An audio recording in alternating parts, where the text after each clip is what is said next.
En fait, toute entreprise a besoin de faire de la pub, en fait. Donc, Bah ouais, on c'est sait. clair.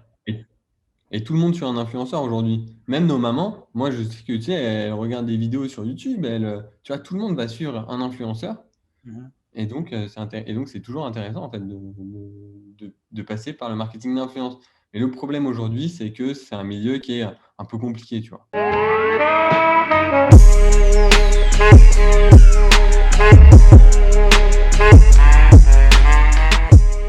Alors, bonjour et bienvenue sur cette nouvelle vidéo. J'espère, les gars, que vous allez bien.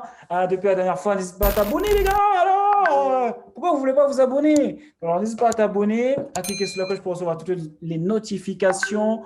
On est de retour avec toujours Thibaut. Il est toujours là. Il n'y a pas de problème. OK? Comment ça va, Thibaut? Eh ben écoute, ça va, vraiment, j'ai beaucoup à apprendre de toi en vidéo parce que tes intros elles claquent et tout, et la vidéo c'est dur. Bah, le conseil, ce serait de reste juste toi, en fait, hein, et puis ça marchera toujours, hein. Ouais, ouais. Et Bon. puis en faire, hein, et puis pratiquer. Ah ouais, carrément. Ouais, parce que là, ça j'avoue, ça fait un moment que je commence à en faire là. Du coup, donc les gars, on va voir ensemble comment trouver des influenceurs rentables. Vous avez vu que Thibaut, c'est un gars, c'est ça, c'est les surdoués, ça. C'est les gens, c'est les surdoués, ils font de tout. Et puis 17 ans, ils font de l'argent. Et du coup, maintenant avec ton logiciel, en fait, l'application, bah, ça nous permet de voir, enfin, ça permet en tout cas à tes clients de voir comment trouver des produits rentables, enfin, comment trouver des influenceurs rentables. Du coup, on va faire un petit partage d'écran et Ouais. pour nous montrer ça un petit peu, comment ça fonctionne exactement et pourquoi c'est pertinent en fait d'utiliser ton application que je recommande parce que j'ai regardé et je recommande totalement Thibaut. C'est un gars sérieux, carré. Donc sinon, je ne vous le partagerai pas, les gars. Donc, est-ce que Ouais, tu peux alors. partager ton écran? Ouais. Alors attends, je vais te dire ça tout de suite. Ouais, c'est bon, je peux le partager. Alors, ouais. Alors, moi, Alors, est-ce que tu vois Influspy là? Yes.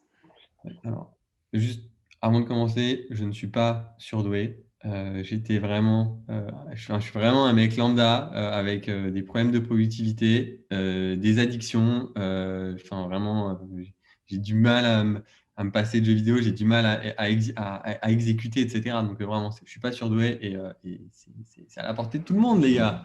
Ouais, mais alors, comment tu expliques que tu arrives à 17 ans à faire de l'argent? Ouais, mais parce que non, mais ça c'est parce que j'en fais depuis longtemps. Ça fait pas depuis, ça fait depuis que j'ai 17 ans que je fais de l'argent, mais bon, c'est des trucs faciles, hein. Genre quand j'avais 17 ans, je faisais des cours particuliers et après j'ai galéré et c'est comme, enfin, c'est comme là quand je te dis, j'ai beaucoup à apprendre de toi en vidéo. Je sais que c'est possible, mais je sais aussi que c'est pas de la chance. Tu as dû en faire plein, tu vois, tu as dû en faire plein des vidéos pour être aussi bon. Donc, si je veux être bon en vidéo, je vais pas à me dire, ouais, il est plus chaud, etc. Non, il faut que je pratique, il faut que je m'inspire de gens qui sont bons, etc. Voilà, c'est juste c'est juste une question d'état d'esprit. S'il y en a qui l'ont fait, moi aussi, je peux le faire. Ouais, je comprends ce que Comme tu Elon veux. Musk, hein. Elon Musk, il a commencé enfin, c'est un exemple extrême, mais il a commencé quand il était petit à coder, etc. Et il a failli être à la rue plein de fois. Donc, c'est un exemple très extrême, mais voilà, il faut commencer. Il faut commencer le plus tôt possible, et voilà. Mais je suis pas un surdoué. Ok, ça marche. Bon. Alors, bon, on va parler un petit peu d'InfluSpy. Du coup, tu veux que je présente l'application? Ouais, présente l'application, ses fonctionnalités, pourquoi c'est pertinent d'avoir ça quand tu fais propre. Alors, en fait, InfluSpy, c'est une application qui analyse les influenceurs et leur placement de produits. Aujourd'hui, le marketing d'influence, c'est une énorme opportunité. C'est une énorme opportunité pour les dropshippers, pour les e-commerçants et en fait pour tous les business qui font du B2C. Pourquoi? Parce que les vecteurs publicitaires sont de plus en plus saturés. C'est difficile de faire des publicités qui marchent. C'est difficile de traquer, de traquer correctement ses ventes de plus en plus avec iOS 14, etc. Et l'influence marketing, aujourd'hui, tout le monde suit des influenceurs. Il y a de plus en plus de producteurs de contenu, des YouTubeurs, des Instagrammeurs, etc. Et donc, c'est une énorme opportunité parce que votre audience est forcément l'audience d'un influenceur. Enfin, et votre cible est forcément dans l'audience d'un influenceur. Donc, c'est une belle opportunité. Et en plus, quand un prospect, aujourd'hui, si on lance un business en ads, il faut montrer le produit au prospect, le chauffer, gagner sa confiance, etc. Enfin, c'est compliqué. Alors qu'en influence marketing, on s'appuie sur le trust qu'un influenceur a gagné auprès de sa communauté. Et quand un prospect arrive sur le site, il est bouillant. S'il est venu, c'est parce que l'influenceur lui a parlé, a dit qu'il faisait confiance à la solution. Et en plus, il sait exactement ce sur quoi il va venir. Donc, c'est vraiment un vecteur de trafic hyper puissant. Et donc, nous, ce qu'on a créé, InfluSpy, c'est un outil qui va permettre de commencer dans le marketing d'influence facilement. Donc, là, on peut voir que on a des listes d'influenceurs là, qui sont mes listes en fait. Et la première fonctionnalité d'InfluSpy, c'est de générer des influx feed, parce que les influenceurs, c'est bien d'en avoir, c'est bien de faire des promos, mais il faut en avoir régulièrement. Donc en fait, les influx feed, c'est des listes d'influenceurs qui vont se rafraîchir tous les jours en fonction de vos critères. Donc là, par exemple, toutes ces listes-là, c'était pas la même liste hier. Donc, en fonction des placements qui ont été faits, en fonction de l'évolution de l'engagement des influenceurs, les listes vont se mettre à jour et tous les jours, bah là, par exemple, ça, c'est tous les micro-influenceurs qui sont populaires dans le monde entier.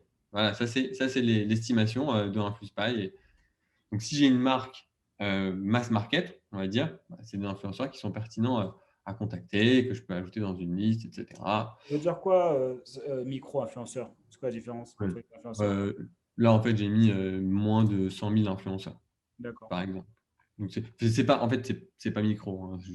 Là, moi, j'ai appelé ça micro parce qu'il y a moins de 100 000, mais c'est pas vraiment micro. Donc, pareil, là, en gros, ce qu'on fait, c'est que on sélectionne le pays, etc. J'ai un deuxième écran qui me cache le grand écran. Voilà, hop. Donc là, on sélectionne le marché sur lequel on est, le nombre de followers. Donc là, en fait, tout à l'heure, j'avais juste mis en dessous de 100 000 influenceurs. La niche, tu vois, donc on a énormément de niches. Et ensuite, on fait créer l'influx feed et ça va nous créer le feed. Sur tout, enfin vraiment là on voit que j'en ai créé plein, les beauty, ceux qui font des accessoires et des bijoux, voilà, c'est assez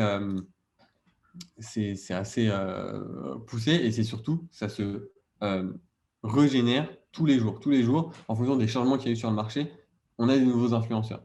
Quel Et je peux, changement? C'est quoi les changements dont tu parles sur le marché? bah, par exemple, les influenceurs, enfin, un influenceur, c'est comme tout le monde. Il doit gérer son image, il doit gérer son audience, il doit gérer les placements qu'il fait. Si par exemple, un influenceur euh, fait, comment dire, enfin, bon, bref, pardonnez le terme, mais fait de la merde avec sa communauté. Genre, par exemple, le mec, il a une grosse audience, d'un coup, il fait 10 placements de produits par jour, son audience en a marre, arrête de le regarder, arrête d'interagir avec lui. Ou alors, l'influenceur arrête de poster, donc il perd de l'engagement. Bah, ça, c'est ce qui peut changer sur un influenceur. C'est ce qui fait que les gens qui font du marketing d'influence sont familiers avec ça. C'est un influx qui marche aujourd'hui. Peut-être que dans un mois, il ne marchera plus. Et donc, nous, en fait, ce qu'on fait, c'est que tous les jours, on met à jour selon certains critères. Et là, c'est intéressant parce qu'on peut voir qu'il y a beaucoup d'influenceurs qui ont des bons taux d'engagement. Donc là, 24% de taux d'engagement, 9% de taux d'engagement, 7,8%. C'est des bons taux d'engagement, tout ça. Et donc, c'est des influenceurs qui ont été évalués selon plein de critères par InfluSpy comme étant des influenceurs pertinents sur tout ce qui est bien-être, beauté, cheveux, donc les shampoings, les choses comme ça, sur la France. Et par exemple, si j'ai si j'ai un produit là-dedans, bah, je peux créer une liste à partir de ce feed pour pouvoir tous les contacter d'un coup. Donc là, hop, top influx beauté. Je vais aller regarder ce que ça donne. Donc là, ça va créer une liste qui est à la fin. Voilà, top influx en bien-être, beauté, cheveux, market. Et là, par exemple, en 2 clics, je peux tous les recontacter. Donc là, je dis collaboration marque beauté. Et ensuite, je mets un message. Et là, ça m'ouvre mon Gmail et ça envoie le mail à tous les influenceurs. D'un coup. Donc, en fait, T'imagines que euh, quand tu fais du marketing d'influence, tu passes du temps en fait à chercher les influenceurs, les contacter, etc. Là, tous les jours, ça va te proposer des nouveaux influx et tu vas pouvoir faire le premier pas vers eux. Alors, ce n'est pas un pas qui est hyper personnalisé, etc. Mais déjà, ça permet de gagner énormément de temps et de lancer des perches, tu vois, hyper facilement. Et donc là, hop, tu vois, là, il y a tous les mails des influenceurs qui Hmm, sont là. Tout est préécrit. C'est en copie cachée, donc tu vois, ils ne voient pas les mails les uns des autres. Voilà, d'accord. donc ça permet de gagner pas mal de temps. Ok, non.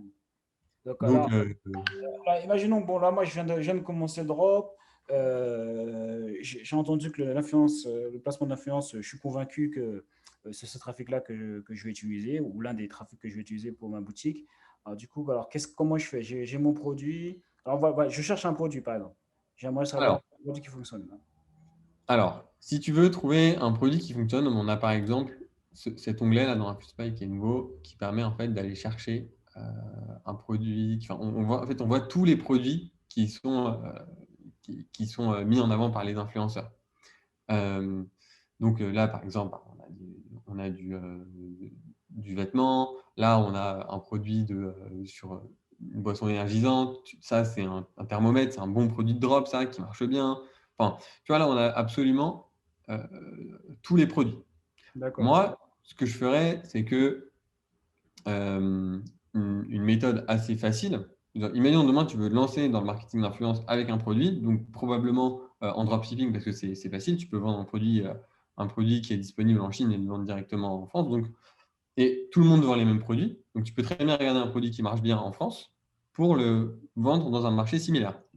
Donc, on va regarder par exemple sur la France, qu'est-ce qui marche bien et on va aller trier, par exemple, par nombre de placements pour aller regarder en ce moment qu'est-ce qui marche en France. Et là, voilà, donc on a euh, ce produit-là qui est à 50 euros. Donc voilà, on aurait une belle, un beau panier moyen qui a été fait sans placement sur la tondeuse à barbe. Ça, par exemple, en ce moment, avec le confinement, très bon produit, la tondeuse. Pareil, le kit d'épilation pour les femmes qui ne peuvent pas aller se faire épiler, excellent produit. Donc, on va réfléchir à quel marché pourrait accueillir ce produit similaire. Donc, par exemple, un pays confiné où les gens font attention à leur apparence. Moi, je sais pas, je pense à je sais pas, le Brésil, par exemple. Les femmes font hyper attention à leur apparence là-bas. Bon, pourquoi pas essayer le Brésil pour ce produit. La tondeuse, pareil, c'est très mass market, c'est-à-dire que ça s'adresse vraiment à beaucoup de gens. Le thermomètre, ça, on a eu 55 placements. Euh, Enfin, ça peut faire un carton parce que tout le monde a envie de connaître sa température et, en ce moment. Et tout le monde a peur du Covid. Voilà, donc là, en fait, on a vraiment plein de produits. Alors ça, qu'est-ce que c'est comme produit? Là, en fait, on peut voir rapidement, très très rapidement, tu vois, l'aperçu du site. Donc ça, c'est un truc pour blanchir les dents. Ça, c'est un stylo pour les sourcils. Donc voilà, là, tu vois, là, en vrai, tu n'as que des produits qui sont gagnants parce que tu n'as que des produits qui ont été placés 47 fois, 37 fois, 27 fois, 22 fois sur un marché. Donc D'accord. autant te dire que si ça marche sur un marché, parmi eux, il y en a forcément qui vont exploser sur d'autres marchés où c'est pas saturé, quoi. Et donc, pour regarder si un marché est saturé, par exemple, là, je me dis, OK, quels sont les produits que j'aimerais bien lancer. Je vais aller regarder sur un autre marché, par exemple. euh, on va regarder, par exemple, en Allemagne, quels sont les produits qui marchent. Et là, on voit que les produits qu'on a vus là, juste avant sur la France, il n'y en a pas beaucoup, en fait. Des produits qui sont très nichés. On a, voilà, les leggings amincissants, mais ça, c'est une marque, hein, qui sont lancés sur ce marché. Euh, on a cette balance, la FitTrack, on a des balances similaires qui sont lancées. Mais sinon, c'est un marché qui est assez, où il y a de la place, quoi. Pour des produits comme ceux qu'on a vus, il y a de la place. Hmm. Euh, donc voilà comment je ferais moi aujourd'hui pour lancer un produit. Et puis, au-delà des produits, on peut regarder un peu tous les shops qui font le plus de placements. Et là, bah, c'est pareil, hein. Sauf que là, on est au niveau du shop, donc de la boutique, pas forcément du produit, mais de la boutique, parce qu'une boutique peut avoir plusieurs produits. Et là, on voit voilà, tous les sites qui font le plus de placements. Et alors après, la deuxième étape, une fois que tu as trouvé ton produit, c'est de trouver des influenceurs. On va se dire que tu veux lancer un produit pour les femmes qui veulent un produit pour les femmes qui veulent se faire belles. Okay, donc, je sais pas moi, un épilateur pour les sourcils, tu vois, un stylo pour les sourcils, quelque chose pour se démaquiller. On va dire que tu veux le lancer. On va rester en France. Que tu veux le lancer en France, eh ben, on va aller regarder les influenceurs qui sont utilisés par les marques qui marchent bien sur ce marché. Pas forcément, pas forcément des gens qui vendent le même produit que toi, mais imaginons si une marque vend un produit de beauté et marche bien en France, bah, tu as la même audience qu'elle, tu vois. Tu ne vends pas forcément le même produit, mais leurs clients seront aussi tes clients. Donc, on va regarder les meilleurs sites. Et donc, on va regarder en France, catégorie la beauté. Hop, et là, on va voir tous les shops qui marchent le mieux en beauté en France en ce moment. Donc, on va par exemple ouvrir Niki. Et là, on peut voir la stratégie qu'ils utilisent eux pour les influenceurs. Donc, on peut voir que c'est un site qui place en permanence. Bon, c'est possédé par une agence d'influenceurs, donc c'est normal. Mais tu vois, on voit qu'ils placent en permanence. Donc, la beauté, ça marche bien. On est rassuré là-dessus. On peut voir les influenceurs avec lesquels ils placent. On peut voir les stories de ces influenceurs. Alors là, attends, ça va faire du bruit. Et également, en ce moment, ils ont sorti En fait, c'était déjà coupé. On peut voir les stories. Donc, tu vois, on peut s'inspirer de leur brief. Qu'est-ce qui marche sur le marché, sur la beauté aujourd'hui? Qu'est-ce que les meilleurs font sur ce marché pour que ça marche? Et donc là, en fait, tu voulais juste lancer un produit. Eh ben, on sait quel produit on peut lancer, sur quel marché, comment briefer les influenceurs et se baser sur la stratégie des meilleures marques de ta niche pour le faire. On peut regarder les influenceurs qu'ils ont utilisés. Donc, si tu veux lancer un produit sur la même niche et sur le même marché, probablement, tu vois, tous ces influenceurs sont intéressants parce qu'ils ont fait beaucoup de placements pour ce genre de produit. Donc s'ils ont fait autant de placements, c'est probablement qu'ils marchent. Sinon, la marque les reprendrait pas. Donc, tu vois, on a déjà pas mal avancé en fait. Et puis, tu peux faire ça sur énormément de boutiques. Troisième étape, faire ta liste d'influenceurs. Donc, on a, tu vois, tout à l'heure, on était sur les feeds, mais les feeds, ça te génère des nouvelles listes tous les jours. Là, tu peux avoir accès à tous les influenceurs de la plateforme selon d'autres critères. Tu vois, si tu veux faire tes propres listes selon tes propres critères. Et tu peux dire, par exemple, tu vois, là, on est sur la France. Et ben, on va aller retourner en France. Catégorie beauté, parce que en fait, ça, c'est juste des influenceurs qui font beaucoup de placements de beauté. Tu vois, elle, par exemple, elle en a fait 52, 131, etc. Et là, tu peux aller après, bien sûr, tu as d'autres filtres sur le nombre de followers, etc. Mais on peut aller regarder, là je les ouvre dans d'autres onglets, un petit peu chaque influenceuse, ses statistiques. Qu'est-ce qu'elle fait?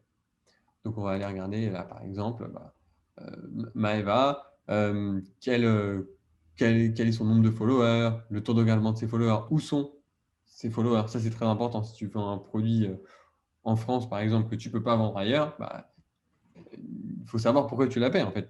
Pourquoi? Et donc, quel pays et quel est le pourcentage de followers réels de cette personne? Tu vois, parce qu'elle te vend un placement, elle te dit, ouais, j'ai 3 millions d'abonnés, ils sont abonnés à 8%, ça, tu peux le voir assez facilement. Mais parmi ces 3 millions d'abonnés, combien il y a de mecs qui sont actifs? Et en fait, ça se mesure parce que c'est des gens qui sont, on va regarder leur profil et on va regarder s'ils sont encore actifs sur Instagram ou si c'est juste, tu sais, un compte bot qui est abandonné, une chose comme ça. Et au-delà de ça, on a créé des indicateurs grâce au placement, par exemple sur la rétention. La rétention, c'est quel est le pourcentage de boutiques qui placent avec elle, qui viennent replacer avec elle. Donc, en grosso modo, c'est un peu comme si tu vas dans un resto qui est bon, tu vas revenir. Si tu vas dans un resto qui n'est pas bon, tu ne vas pas y revenir. Ben là, c'est pareil. C'est s'il y a un influenceur qui est bon, qui respecte les briefs, qui est rentable, eh ben, les gens vont revenir. Donc là, 36%, c'est un bon taux de rétention. Ça veut dire qu'il y a un tiers des gens qui refont des placements avec C'est quoi le minimum pour toi? C'est quoi un mauvais taux de rétention pour toi? un mauvais taux de rétention, ça va être sous les 20%, sous les 10%. Tu vois? Par exemple, alors attends, sur Maddy, on a 74%. Énorme. Ça veut dire qu'elle place beaucoup les mêmes marques. Ça veut dire qu'elle a des clients fidèles, en fait. Et là, 78% aussi. Alors, là, en fait, on tombe sur des bons influenceurs parce que c'est les premiers qui sortent. Mais tu as des influenceurs qui vont faire des placements et qui vont avoir vers les 20-10%, tu vois, de rétention. On pourrait les chercher, mais... Ok. Et là, en fait, tu vois aussi sur quelle plateforme elle place. Donc là, tu vois qu'elle place beaucoup sur Snapchat. Un petit peu le type de produits qu'elle place, tu vois. Lequel elle place du Blue, les presets. Ah bah en fait, elle place quasiment que sur Snapchat, tu vois. Sur Insta, elle place un peu moins. Donc ça veut dire que si elle place pour toi sur Insta, c'est que tu vas toucher beaucoup, beaucoup de monde. C'est un bon indicateur. Elle place des produits de drop, Mamie Réglisse par exemple, donc elle va probablement accepter si tu fais du drop. Tu peux voir comment est-ce qu'elle fait ses placements. Est-ce que c'est une bonne actrice? Est-ce que toi, tu as envie qu'elle place ton produit parce que tu trouves qu'elle vend bien les produits? Donc, tu peux voir les placements qu'elle a fait, les vidéos. Voilà. Et voilà. Et pareil sur les autres. Pareil sur les autres, tu peux analyser ses statistiques, regarder le type de placement qu'elle fait, comment elle fait les placements, si tu trouves que c'est une bonne actrice ou pas. T'inspirer des briefs qu'ont fait les gens, lui dire ah ouais, ce que tu as fait par exemple avec Smile Addict, j'ai beaucoup aimé la manière dont tu as placé, est-ce que tu pourrais faire la même chose? Et voilà. À partir de là, une fois qu'on a nos influenceurs, on se dit qu'on a envie de contacter, bah, tu vois, tu peux faire plein de listes. Bon, alors moi, j'en ai plein, parce que je fais aussi, pour moi, mais aussi parce que je fais beaucoup de démos. Là, elle est déjà dans à contacter, mais tu vois, je pourrais l'ajouter dans à contacter. Est-ce qu'elle est dans à contacter? Ajouter une liste, tu vois, je peux la mettre dans à contacter, comme ça, je sais que je dois la contacter. Je n'ai pas besoin de la contacter directement, sinon je vais oublier, ou alors d'aller sur un Excel. Tout est dans l'outil, ou je peux même lui envoyer un email en fait directement. Et ça, c'est son vrai email qu'on va chercher sur Instagram. Et, et, et bon, là, du coup, c'est un mail qui va à Shona Evans, mais c'est son mail sur Instagram. C'est pas un mail d'un agent affilié ou quoi que ce soit. C'est le mail qu'on trouverait si on allait manuellement sur Instagram rechercher. Et voilà, après, on a un système d'influenceurs similaires, un système de liste pour tout gérer. Tout à l'heure, on a vu comment on pouvait contacter des influenceurs, tu vois, tous les influenceurs en même temps. Donc voilà, tu vois, tu es parti avec, tu voulais juste lancer un produit, on a trouvé, enfin, tu vois, si on grossit le trait, on a trouvé un produit, on a trouvé des marchés sur lesquels on pouvait lancer, on a trouvé des influenceurs qui pouvaient être pertinents, et là maintenant, on pourrait très bien faire la première étape d'une démarche de placement, à savoir tous les contacter en mode bonjour, j'aimerais faire un placement, enfin, j'ai un produit, etc. J'aime bien ce que vous faites, est-ce qu'on peut discuter, quoi. Ok, bah, énorme, hein. Je pense qu'on a fait je pense qu'on a fait un peu le tour de l'application. Voilà, nous, ouais, c'est un produit qu'on construit depuis 1 an, là, avec toute une communauté qui fait du marketing d'influence. Donc, il est construit par notre communauté, par des gens qui font du marketing d'influence, pour les gens qui font du marketing d'influence. Ok, énorme. Bah écoute, je pense que si tu as fait le tour, bah écoute, bah, moi je sais pas quoi dire, j'ai rien à dire. Ok, c'est impeccable, T'es franchement. scotché? Bah ouais, franchement, c'est énorme, c'est un truc de malade. Ça se voit que tu t'es basé vraiment sur le besoin, je pense, de tes clients, parce que c'est énorme, il y a tout, quoi, en fait, là. Ouais. Et puis ça évolue. Ça évolue pour tout ce qui est produit gagnant. On est en train de se focaliser sur un nouvel outil dont on aura l'occasion de parler.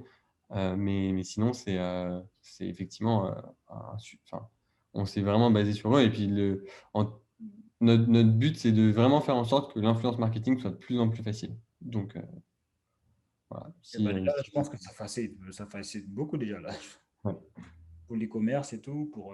Surtout qu'en plus, c'est un truc d'avenir, puisque en fait, toute entreprise a besoin de faire de la pub, en fait. Donc, Bah ouais, je pense c'est que clair.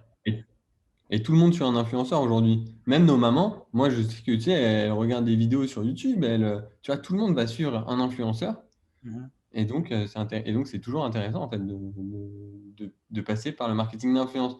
Mais le problème aujourd'hui, c'est que c'est un milieu qui est un peu compliqué, tu vois. Tu sais pas comment tu te lancer quand tu es une grande entreprise ou même une petite moyenne entreprise, à moins que tu fasses du dropshipping dans lequel genre c'est vraiment très bien expliqué dans les formations, les gens savent comment faire. C'est un peu c'est plus compliqué. Donc là, en fait, ce qu'on essaie de faire, c'est de donner aux gens les meilleurs outils pour se lancer. Ok, ça marche. Ok, bah écoute, pour tous ceux qui sont intéressés par InfluenceWeb, je mettrai le lien qui est juste en dessous dans la description.